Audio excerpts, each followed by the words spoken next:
Let's have the Senate chamber come back to order, please. We're going to move on to the rules calendar. Mr. Secretary, let's move to HB 95.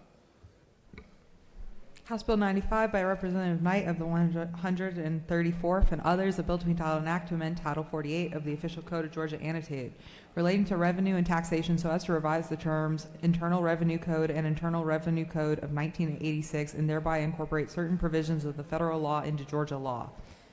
This Committee of the Senate on Finance recommends that this bill do pass. Respectfully submitted, Senator Huffstetler of the 52nd District Chairman. That completes the order, Mr. President.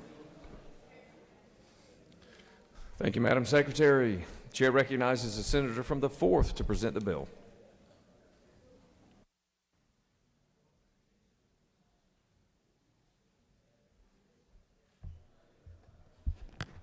Thank you, Mr. President.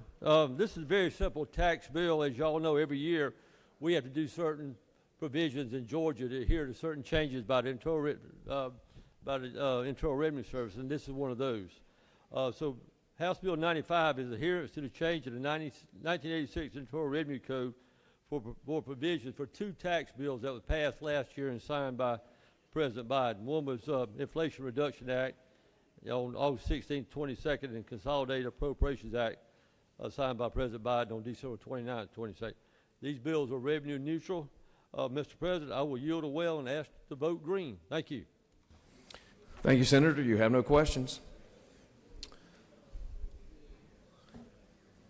Does any other senator wish to speak for or against the measure? The chair hears none. Is there objection to the previous question being ordered? The chair hears none, and the previous question is ordered. Is there objection to agreeing to the report of the committee, which is favorable to the passage of the bill? The chair hears none. The report of the committee is agreed to. Is there objection to the main question being ordered? The chair hears none, and the main question is ordered. The question is now on the passage of the bill. All those in favor will vote yea. All those opposed vote nay. Mr. Secretary, please unlock the machine.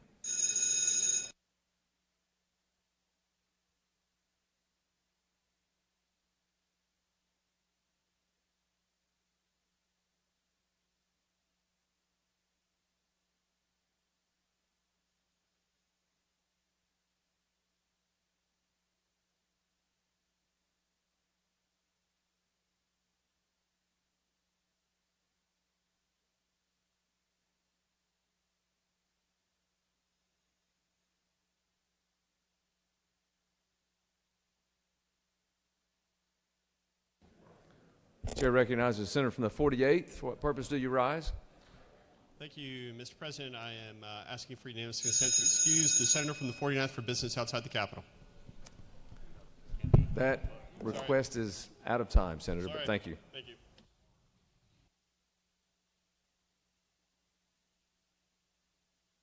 On the passage of the bill, the yeas are 48, the nays are 0, and this bill, having received the requisite constitutional majority, is therefore passed.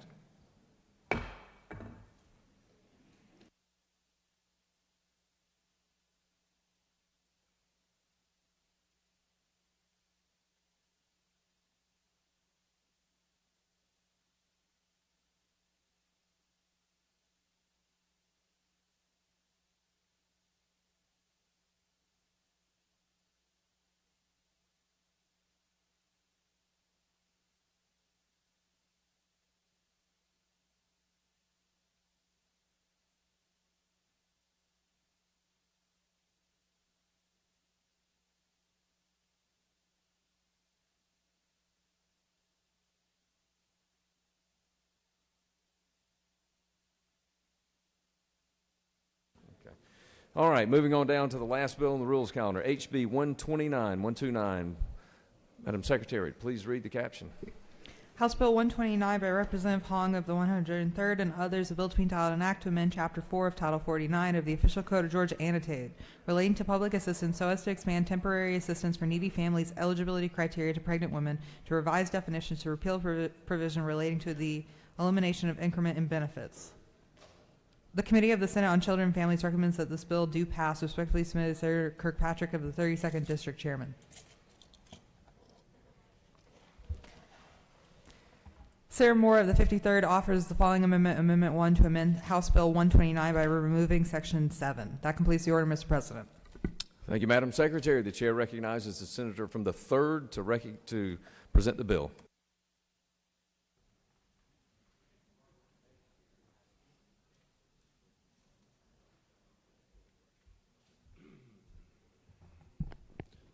Thank you, Mr. President. Colleagues, I come before you today to present House Bill 129. This is a governor's bill that would extend eligibility for the Temporary Assistance for Needy Families program to pregnant women. The TANF program is a federal block grant which exists to help low-income families with dependent children by providing cash assistance on a temporary basis, with the primary focus of helping to move families to economic independence through stable employment. The average TANF household size in Georgia consists of 3 individuals with an average monthly benefit of $280. There are 5,343 households currently on TANF. This cash assistance, coupled with work requirements that are meant to push enrollees towards a stable income. Federal law requires that a certain percentage of TANF enrollees satisfies these work requirements for a state to remain eligible for block grant funding. Under current federal standards, the TANF program is available to families with a child 18 years of age or younger, heads of household who are 18 years or younger, and pregnant women. Georgia's current standards are more restrictive than the federal government's, denying this assistance to pregnant women who are among the state's neediest. Expanding eligibility to pregnant women would continue to build on the steps Georgia's taken to improve maternal health for low-income populations, such as extending Medicaid postpartum coverage to 12 months. Members of the Senate, I hope you'll join me in supporting this important legislation. Mr. President, I yield for questions. Senator, you have no questions. Thank you. I urge proper consideration of this bill, and I urge you to vote against the amendment, which I do not see as friendly. Thank you. Chair recognizes the senator from the 53rd to speak to his amendment.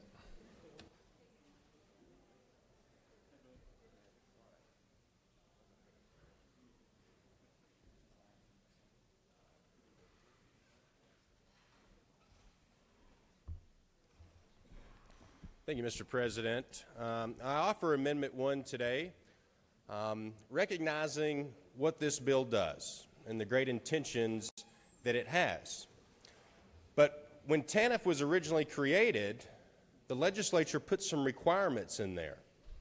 And today, typically, I'm all for repealing laws. I think we got far too many and a lot of bad laws. But Section 7, in my opinion, needs to stay in the current letter of the law. We shouldn't be repealing that section out. Now, what is that section?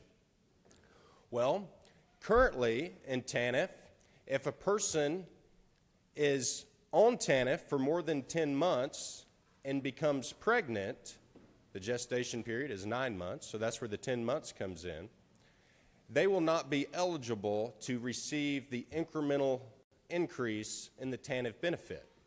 Now, think about the people. Now, I know this is an emotional issue, right? We're talking about pregnant women on very hard circumstances. How hard are those circumstances?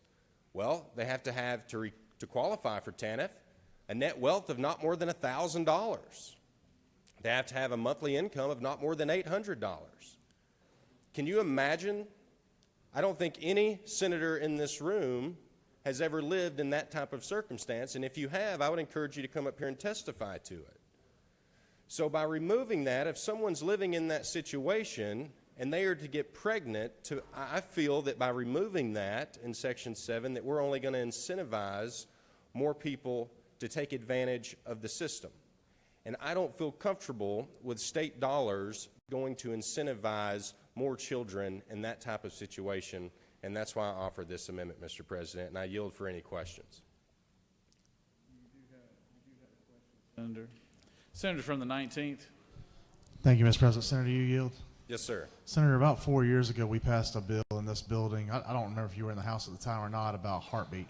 Mm-hmm. Were you at the House at the time? I was. Yes, sir. Did you support that bill? I did. I was the vote that made it happen. I thought you were. My question is this: if we pass that bill that says life begins at a heartbeat, this, removing Section 7 would not allow a family to be developed is not the right word, but a family to be created or formed at that same heartbeat for TANF benefits. I'm just wondering how you would reconcile those two positions. Well, I disagree with that, Senator, because in order to qualify for the TANF, you already have to have a family, right? And the rest of the legislation is still going to allow someone who became pregnant to receive the benefit. This is just saying that if you already are on the benefit and have been on the benefit for at least 10 months, that you're not getting pregnant in that time and then ask for the money. You get what I'm saying? So I disagree with your question there. Well, Senator, for the yield. Yes, sir. So if someone then, if we remove Section 7, would someone be able to receive TANF benefits at the time they were deemed pregnant? Repeat your question. You're saying if somebody was already on TANF? Well, I'm wondering if we remove Section 7. Yeah. So I think the premise of the bill is to allow someone who's pregnant to receive TANF benefits. That's correct. And I don't think this amendment changes that premise. Okay, can you walk me through why you don't think that does? Well, because ultimately, if somebody's becoming pregnant, they still have the ability to apply for this benefit. That code section in Section 7 that we're repealing was a guardrail that was put in place when TANF was originally created to disincentivize someone from taking advantage of the system, right? If you're already in that scenario, which is a dire scenario, I'm not sure why you would be interested in procreating and adding more difficulty to the situation. So that's why I think those guardrails need to remain in the law. Yeah.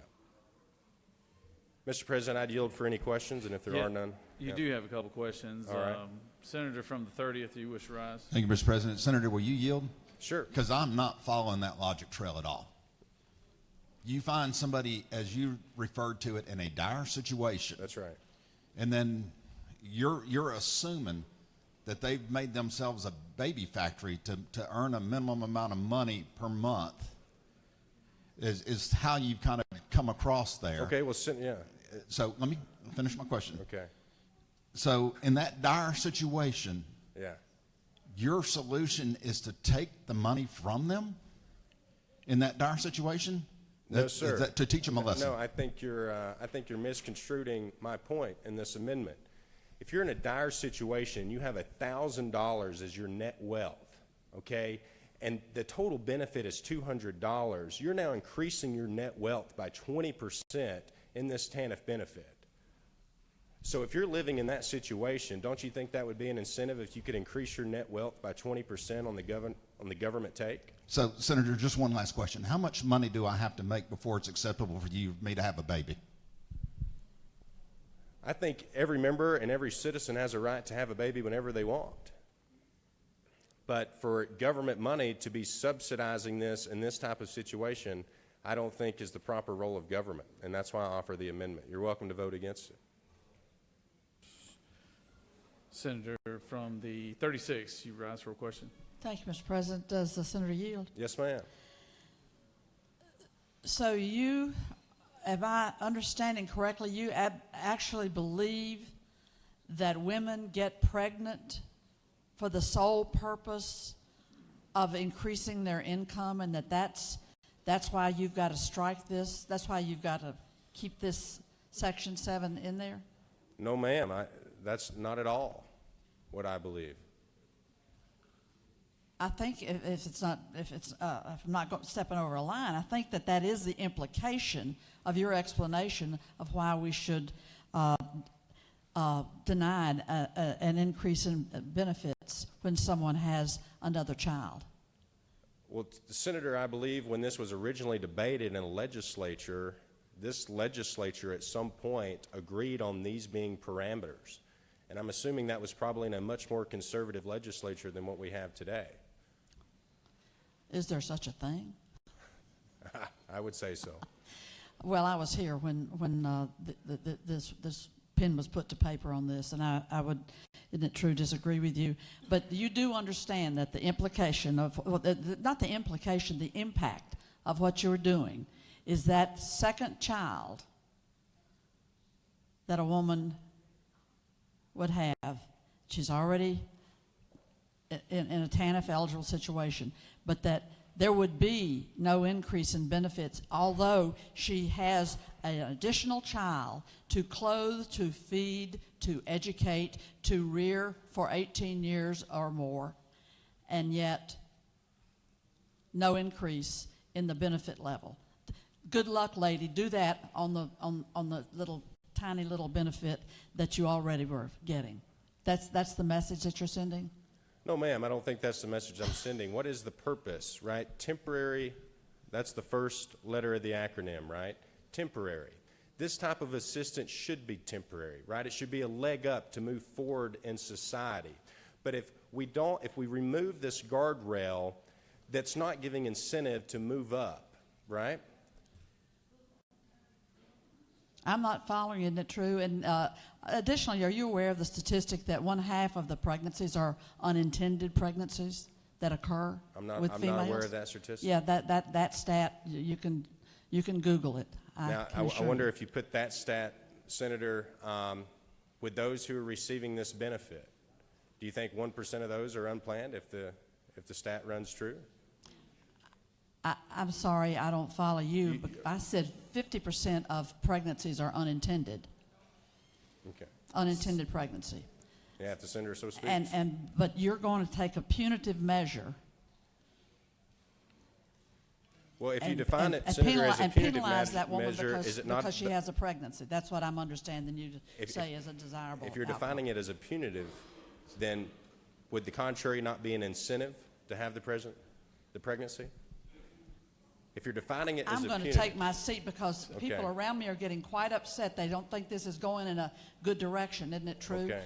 Although I believe you ought to be, accountable for a proposal like this. That's why I'm asking you these questions. Senator in the well, you don't ask questions. You just answer the questions the senator in the chamber asks you. My apologies, Mr. President. I'm happy for any more questions, or I'll yield the well. Thank you. All right, I'll yield the well. Senator is yielded. I recognize the senator from the 19th to speak to the bill.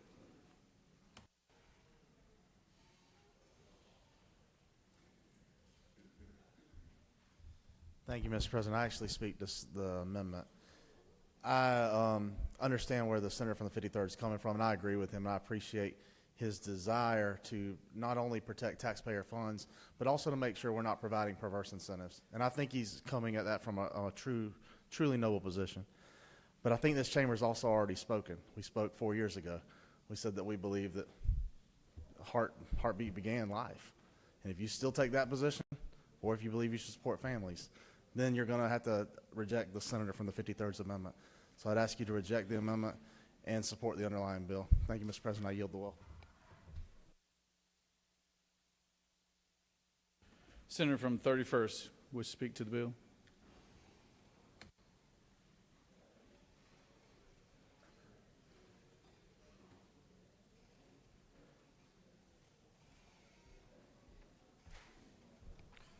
Thank you, Mr. President. I'm going to be very quick, and and no disrespect to my colleague and friend from Northwest Georgia, but I think what we're debating here is something very simple, and quite honestly, we should not disrespect.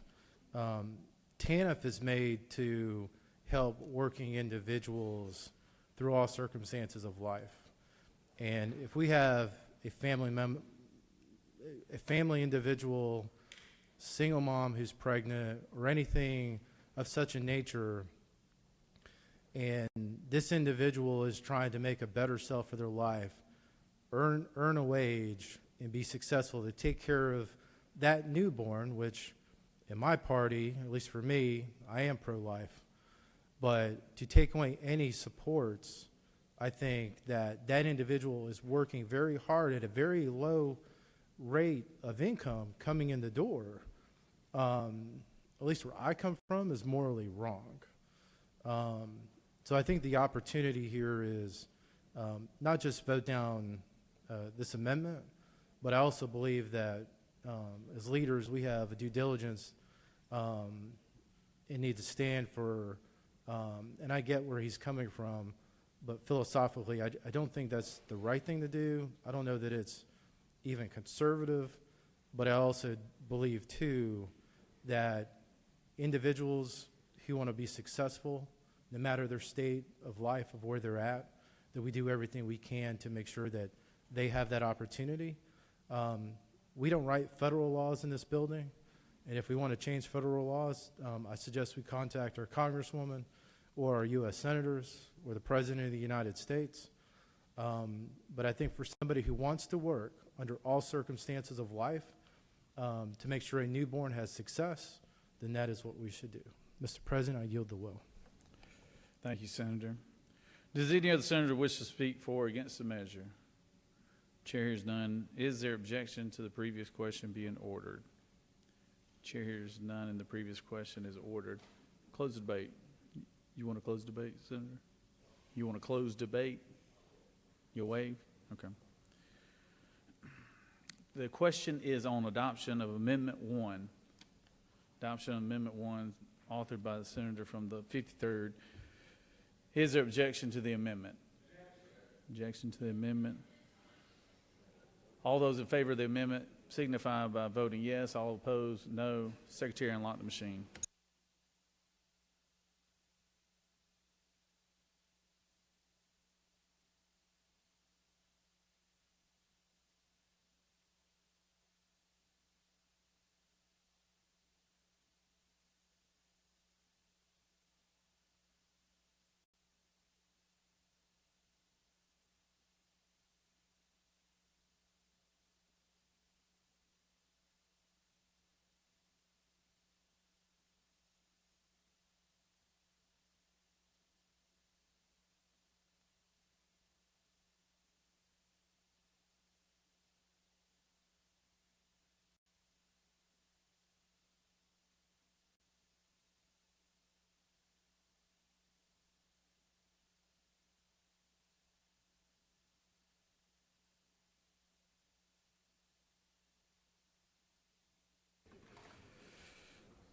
On the adoption of amendment, the yeas are 2, the nays are 50, and this amendment has failed.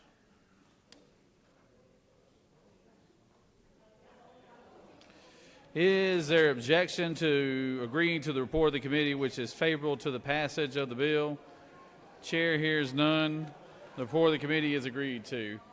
Is there objection to the main question being ordered? Chair hears none. The main question is ordered. Question is on the passage of the bill. All those in favor will vote yea. Opposed, nay. Secretary, unlock the machine.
On the passage of the bill, the yeas are 50 and the nays are 1. This bill, having received the requisite constitutional majority, is therefore passed. We've got one of our fine pages here. We're going to let her gavel this thing as a passed bill. Jillian from Marietta, Georgia? Marietta, Georgia. All right, grab that gavel. Hit it as hard as you can. All right, good job. All right. Good job, good job. That's what you get, those kind of treats when it's a slow page day. But all right, here we go. Senator from the 4th, I recognize you for a motion. Mr. President, I move the Senate immediately transmit House Bill 95 to the House. The senator has moved that we immediately transfer House Bill 95 to the House. Secretary, read the caption.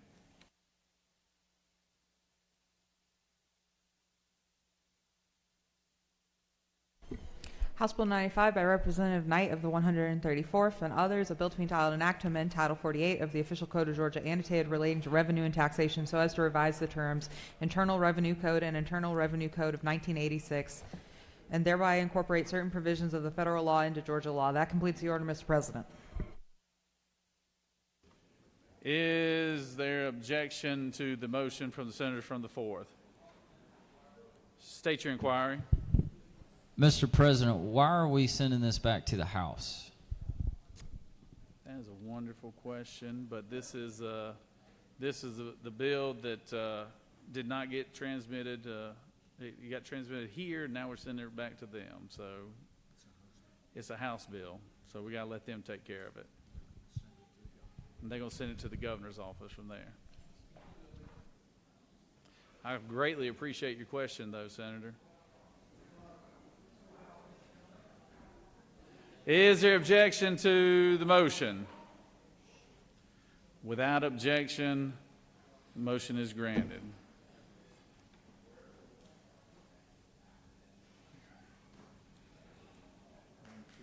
Recognize the senator from the 29th for a motion. Mr. President, I move that the Senate stand adjourned until 10 a.m. on Wednesday, March 8th, 2023. The senator from the 29th has moved that the Senate stand adjourned. Read the announcements. The Rules Committee meeting is canceled. The Education and Youth Committee meeting will happen at 3 p.m. and 307 CLOB. The Regulated Industries and Utilities Committee meeting will happen at 4 p.m. and 450 of the Capitol.